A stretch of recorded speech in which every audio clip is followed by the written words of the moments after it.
The ember the morning sun rose over New Haven like it had for 20 years since the colony's founding. Golden light painted the wheat fields orange. Children ran between the prefab houses, laughing. Farmers loaded their trucks with fresh crops. It was a normal day. Governor Rick sat in his office, reviewing crop reports. The harvest was good this year.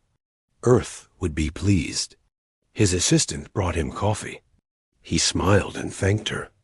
Outside his window, he could see the town square. People were setting up for the weekend market. Then the sky caught fire dot at first. Rick thought it was a meteor.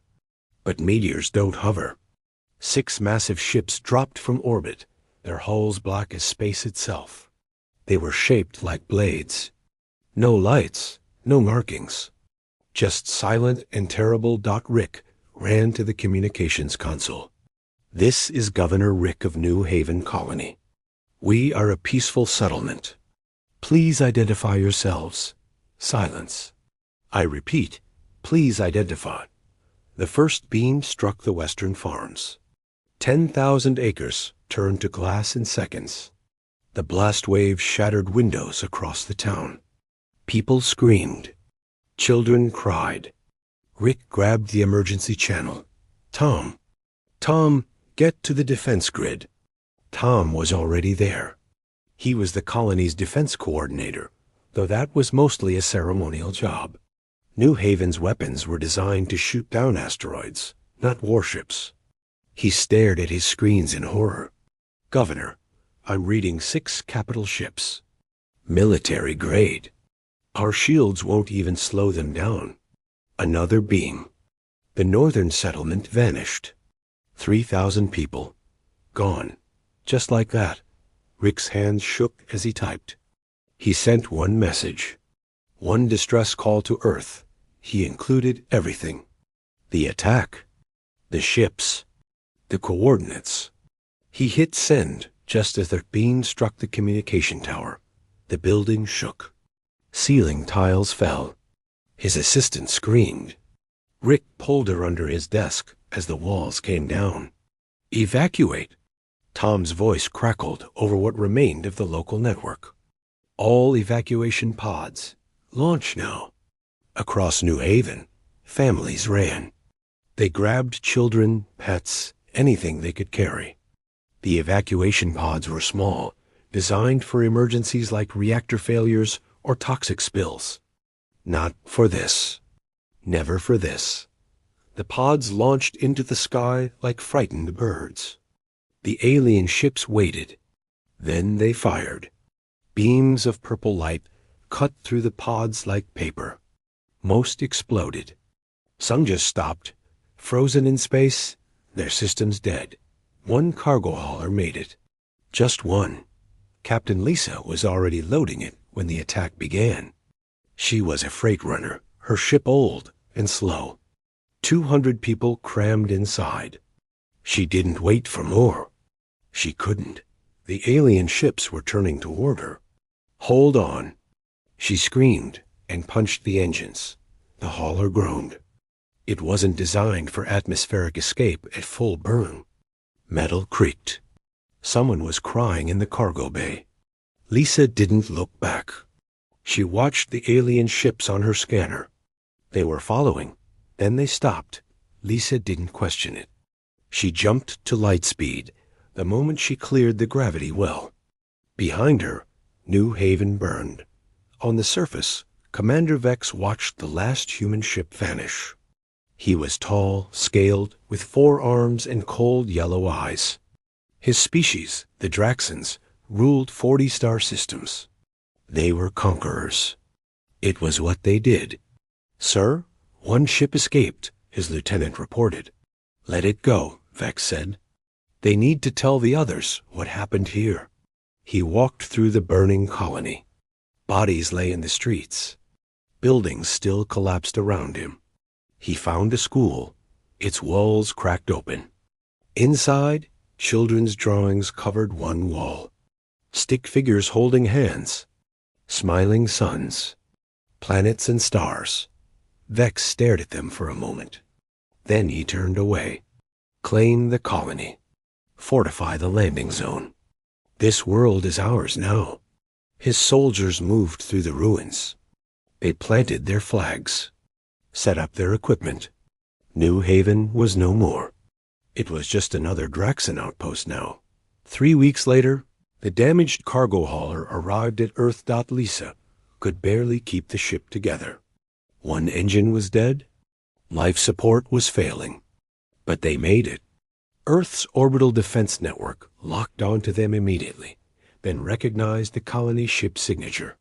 This is Captain Lisa of New Haven. We need emergency assistance. We need to speak to the Council. Within hours, the survivors were in medical facilities. Lisa stood before the United Earth Council, her voice hoarse from crying. Ambassador Kate sat in the front row, her face pale as Lisa described the attack. They gave no warning, no demands. They just killed everyone. 50,000 people. My friends, my neighbors, children. The council chamber was silent. President Maya leaned forward in her chair. Did they identify themselves? Give any reason? Nothing. They were silent. They destroyed everything, then they landed. Like they were moving into a new house. General Stone stood. He was old, scarred, a veteran of the Mars Rebellion 60 years ago. His voice was hard. This wasn't a border dispute. This wasn't a warning shot. This was extermination. And they let survivors escape. That means they wanted us to know. Ambassador Kate raised her hand. We must respond with diplomacy first. Send an envoy. Demand answers. There are protocols? Protocols? General Stone's eyes flashed. They killed 50,000 civilians. What protocol covers that? President Maya held up her hand. Both of you are right. We will send diplomats. But General Stone, begin preparations. If diplomacy fails, I want options. The vote was close, but it passed. Earth would send an envoy to make contact with these aliens. Find out who they were, why they attacked. Seek justice. General Stone voted for it. But as he left the chamber, he made a call. Admiral Cross, wake the fleet. Ambassador James was chosen to lead the diplomatic mission. He was calm, experienced, a man who had negotiated peace treaties across a dozen human worlds. He believed in words over weapons. His ship, the Olive Branch, was small and unarmed. It carried the white flag of peace on its hull. With him were 6 diplomats, a crew of 20, and a linguist named Dr. Evans, who specialized in first contact situations. They followed the escape route of the Draxan ships. It took 2 weeks, but they found the Empire. 40 worlds connected by trade routes and military patrol networks. The Draxans were not hiding. They were proud. The Draxan homeworld was massive, twice the size of Earth, covered in cities that stretched from pole to pole. Billions of beings. Warships in orbit. This was a civilization that had conquered for centuries. James requested an audience with their leadership. To his surprise, they agreed immediately. The throne chamber was vast. Pillars of black stone rose to a ceiling lost in shadow. Emperor Krell sat on a throne made of metal from defeated worlds. He was enormous, even for a Draxan. His scales were dark red. His eyes were ancient. James approached with his delegation. He bowed slightly, a sign of respect. Emperor Krell, I am Ambassador James of the United Earth. I come seeking answers and justice for the attack on our colony world, New Haven. Krell smiled. It was not a friendly expression. Ah, the survivors made it home. Good. You admit to the attack? Of course. It was a test. The word hung in the air. James felt ice in his stomach. A test? The Spark Emperor Krell rose from his throne. Each step echoed through the massive chamber. He circled the human delegation like a predator studying prey. Yes, Ambassador? A test. You see, the Draxan Empire has conquered 40 worlds. We have defeated hundreds of species. Some fought bravely. Some surrendered immediately. All of them now serve us. He stopped in front of James. When we discovered humanity, we needed to know what kind of species you were. Strong? Weak? Worth conquering? Worth enslaving? James kept his voice steady. So you murdered 50,000 innocent people. To test us. We attacked a small colony. Minimal defenses. We wanted to see your response time. Your military capability. Your resolve. Krell's smile widened. You failed, Ambassador. Your colony had no real defenses. Your military took 3 weeks to send a single diplomatic ship. No warships. No threats. Just words. Dr. Evans stepped forward. What did you expect? We are a peaceful civilization. We believe in dialogue, in weakness, Krell interrupted. You believe in weakness. And that is why humanity will now face a choice. He returned to his throne and sat. Behind him, massive screens lit up showing star maps. Red markers appeared over every human colony world. Earth, Mars, New Haven, all of them. Asterisk, asterisk, submit to the Draxan Empire. Become a vassal state. Your worlds will provide resources. Your people will serve. You will maintain limited self-governance, but you will obey our laws, pay tribute, and provide soldiers when we demand them. He leaned forward. Or refuse, and we will erase humanity from the galaxy, like we have done to others. The chamber fell silent. James looked at the star map, at Earth glowing red, at billions of human lives hanging in balance. He thought about his daughter back home, his grandchildren, all the people depending on him to find a peaceful solution. He took a breath. No.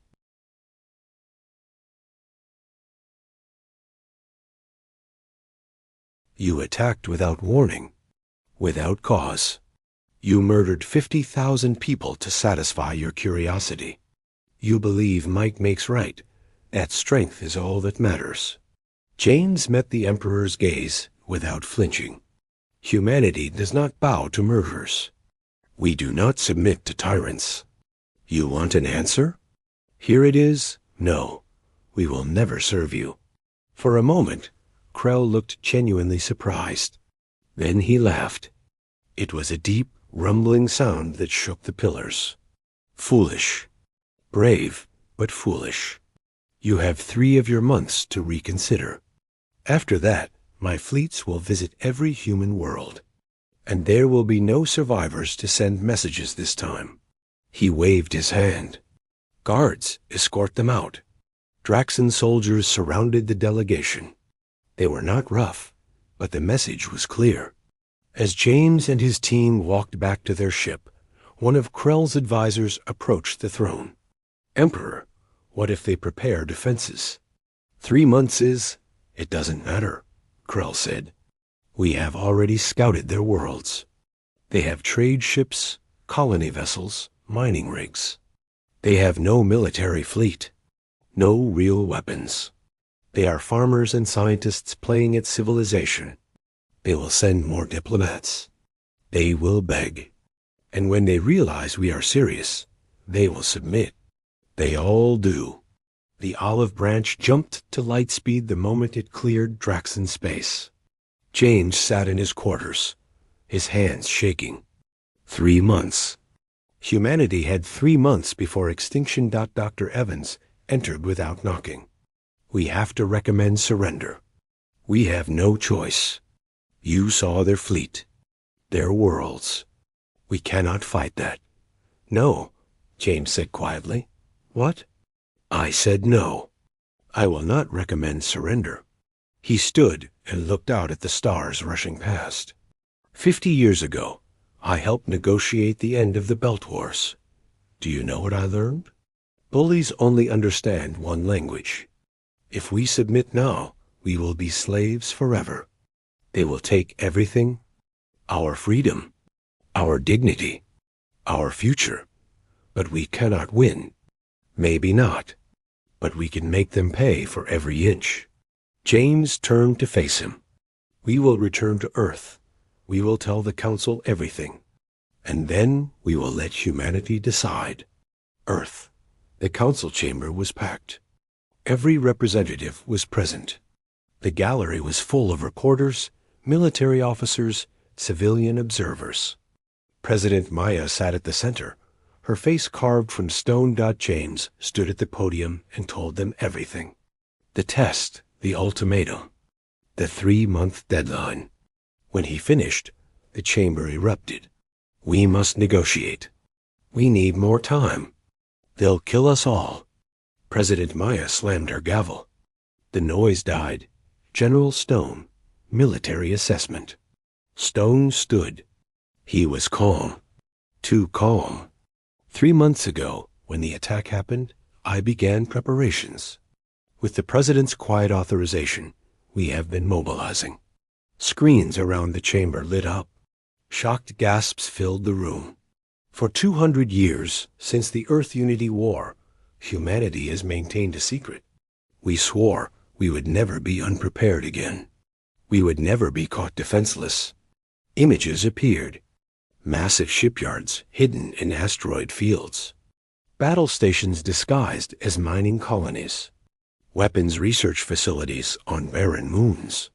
We have 500 warships. Fully armed. Fully crewed. They have been waiting in the dark for 2 centuries for a moment like this. Ambassador Kate was on her feet. You kept this secret? From the Council? From everyone? The President knew. Every president has known. It was deemed necessary. Stone's eyes swept the room. The question now is not whether we can fight. The question is whether we will. President Maya stood. Then we vote. All in favor of resistance? Every hand went up. Even Ambassador Kate's. Even the pacifists. The vote was unanimous. Then it is decided. Maya's voice rang through the chamber. General Stone, you have full authorization. Prepare for war. Stone nodded. He had been waiting for this moment his entire life. Deep in the asteroid belt, Admiral Cross walked through the command deck of the Vengeance. She was humanity's first true battleship. 2 kilometers long, bristling with weapons humanity had spent 2 centuries perfecting. Around her, 499 more ships waited in the dark. All ships, this is Admiral Cross. Begin activation sequences. Wake the fleet. Across the belt, lights began to glow. Engines that had been cold for decades roared to life. Weapons systems initialized. Crews that had trained for this moment, but never believed it, would come rush to their stations. Captain Miles commanded the Silent Arrow, a stealth ship that had been watching Drax in space for 3 weeks. His crew was small, just 20 people, but they were the best. They had mapped every Draxan patrol route, every military station, every weakness. Captain, message from Fleet Command, his communications officer said. Miles read it. His orders were simple. Continue surveillance. Find the best targets. Humanity's first strike needed to hurt. He smiled. Set course for the Draxan fuel depot at Sector 7. Let's see what we can learn. The Silent Arrow vanished into the black, invisible to all sensors.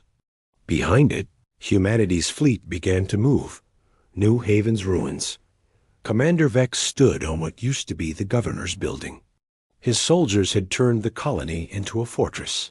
Shields, weapons batteries, supply depots. It was a perfect forward base for the coming invasion of human space. His lieutenant approached. Sir, we've detected increased human ship traffic near our borders. Scout ships. Observation only. Expected, Vex said. They're panicking, trying to understand what they face. Let them look. Let them see our strength. It will make surrender easier. And if they don't surrender? Vex looked at the burned colony around him, at the ashes of human civilization. Then we will do to every human world what we did here. Emperor Krell has already given the order. The invasion fleet is being prepared. 50 dreadnoughts, 2,000 support ships, 500,000 soldiers. He picked up a piece of rubble. It had been part of a child's toy, a small ship melted by the heat. In 3 months, humanity will be history. What Vex didn't know was that above him, in high orbit, a human probe watched everything. It recorded every conversation, every ship movement, every weakness, and 3 light years away, Captain Miles was reading those reports. 50 dreadnoughts, he muttered. 2,000 support ships. Ambitious. His tactical officer looked worried. Sir, that's 4 times our fleet size. Numbers aren't everything. Miles brought up a star map. The Draxan Empire spread across 40 worlds.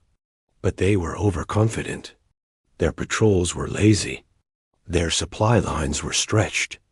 They think we're weak. They think we'll break. That's their mistake. He marked 3 targets on the map.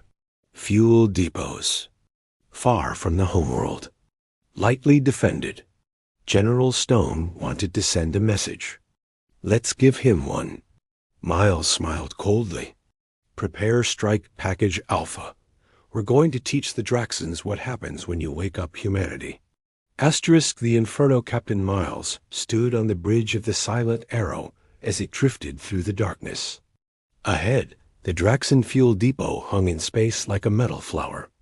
20 storage tanks, each containing enough fuel to power a fleet for months. Only 6 guard ships. The Draxans never imagined anyone would dare attack this far into their territory. All systems silent, Miles whispered. Weapons hot. Target the tanks, not the ships. We want this to be visible. His weapons officer nodded. Torpedoes armed. Firing solution locked. Fire. 6 torpedoes launched in silence. They crossed the distance in seconds. The Draxan guards never saw them coming. The first torpedo struck the central tank.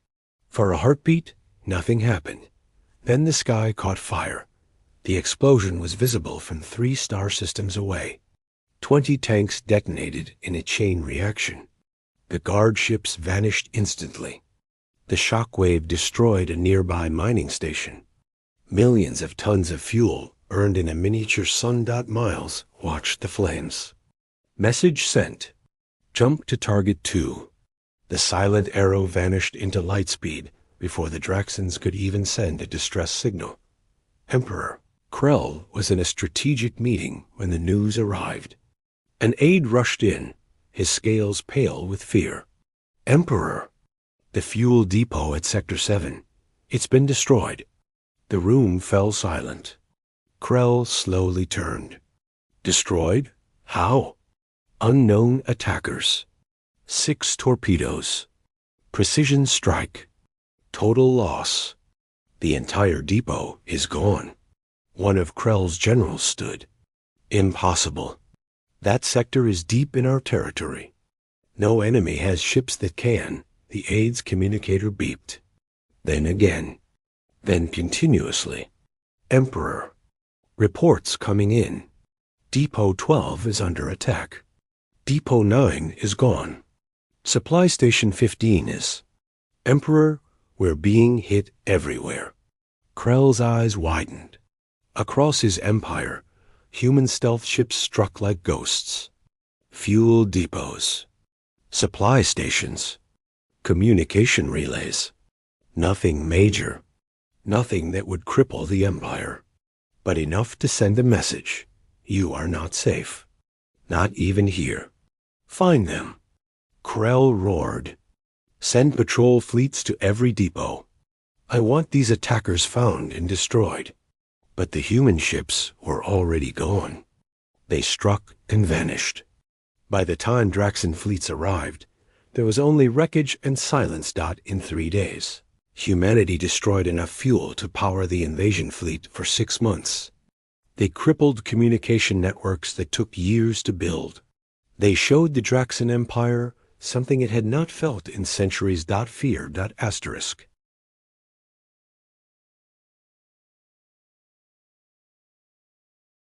General Stone watched the reports with satisfaction. Across Earth's command center, officers worked at their stations. Holographic displays showed the Draxan Empire in chaos. Patrol routes disrupted. Supply lines scrambling. Their military redeploying to protect assets instead of preparing to invade. The stealth strikes are working, Admiral Cross said. We've bought time, but they'll adapt. They'll strengthen their defenses. We can't keep this up forever. We don't need forever, Stone replied. We need them angry. We need them to come at us hard and fast, without thinking. You want them to attack now? Before they're ready? Exactly. A prepared invasion is dangerous. A furious charge is suicide.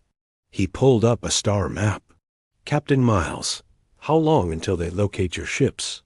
Miles's face appeared on the screen from the silent arrow. Another week if we're lucky.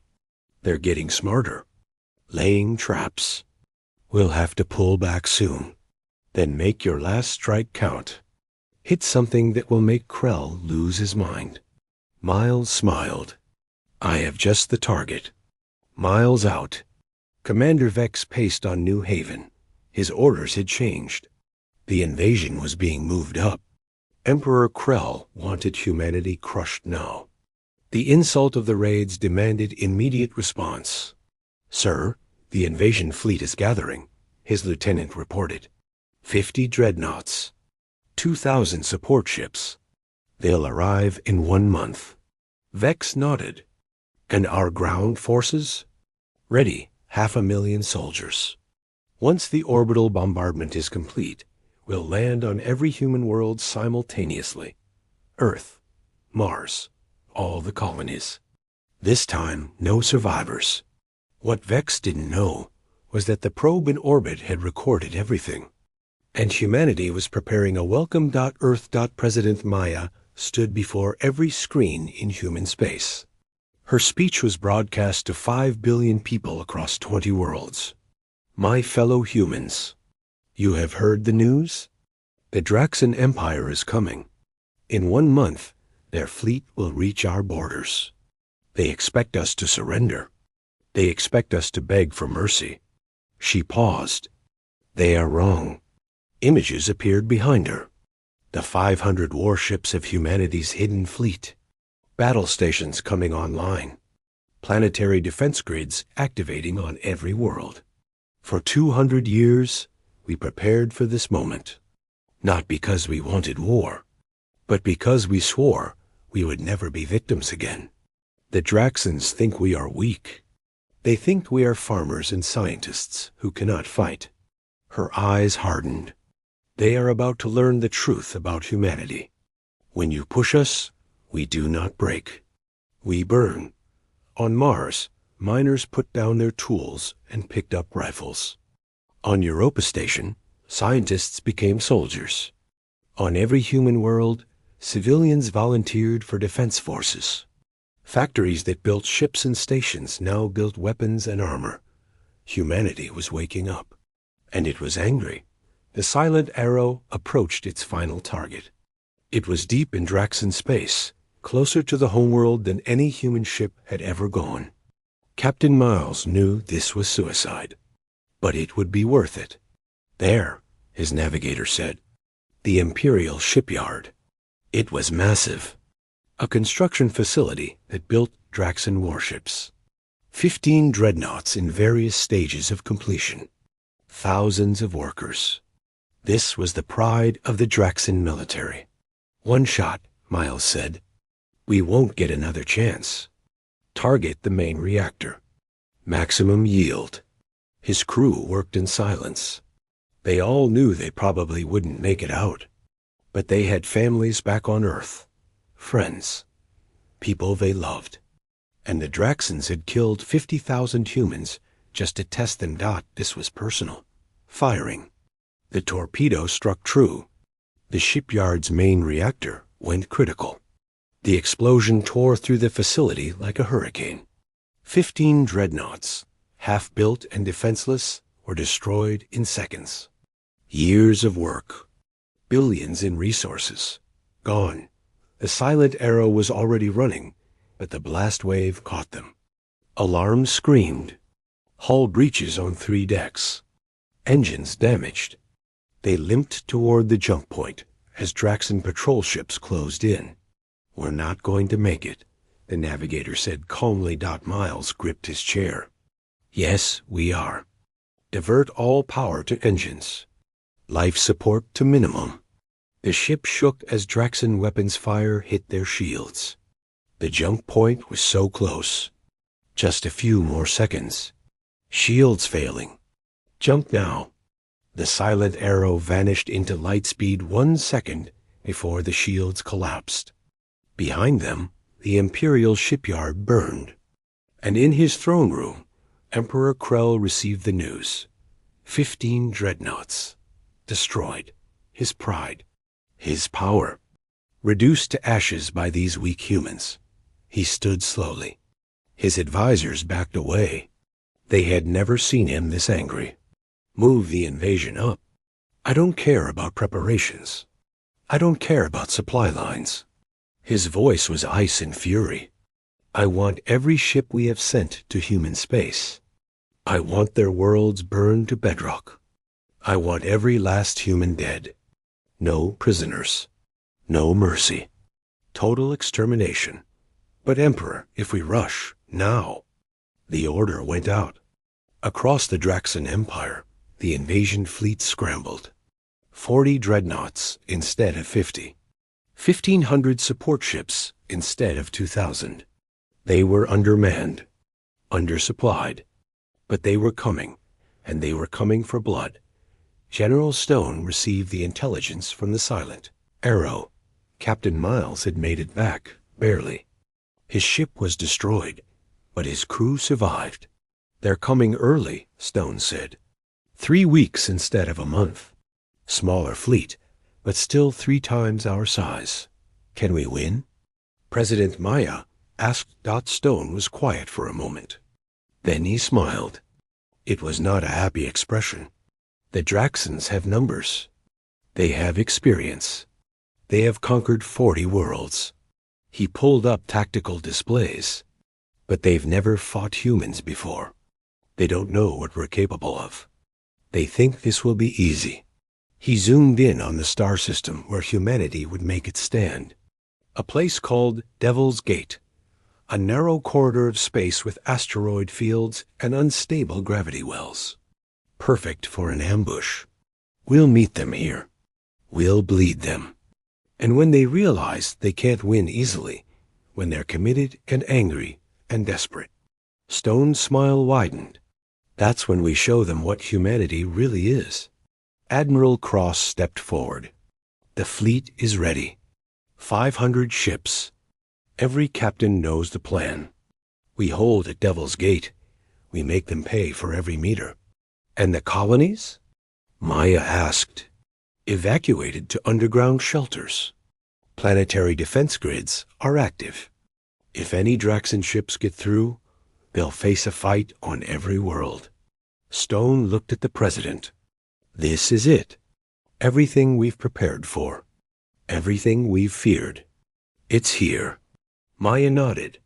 "Then let's show the galaxy what happens when you threaten humanity." "General Stone, Admiral Cross, you have your orders. Bring our people home." 3 weeks later, the Draxon invasion fleet arrived at Devil's Gate.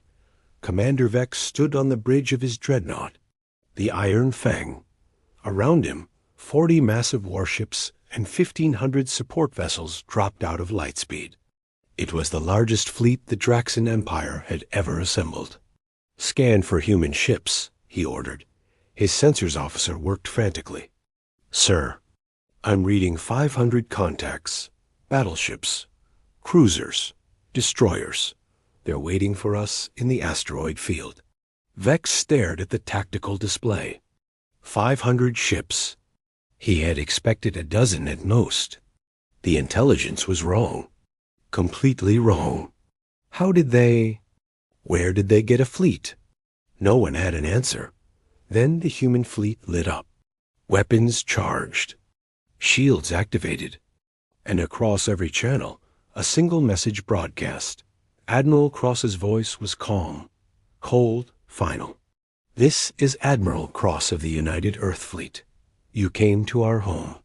You killed our people. You thought we were weak. A pause. You were wrong. This is your only warning. Turn back now, or we will show you what humanity does to invaders. Vex felt something he had not felt in 30 years of conquest. But he had his orders. Emperor Krell was watching. The Empire was watching. He could not show weakness. All ships, battle formation. Prepare to engage. We will crush them. The Draxan fleet surged forward, and humanity opened fire. Asterisk.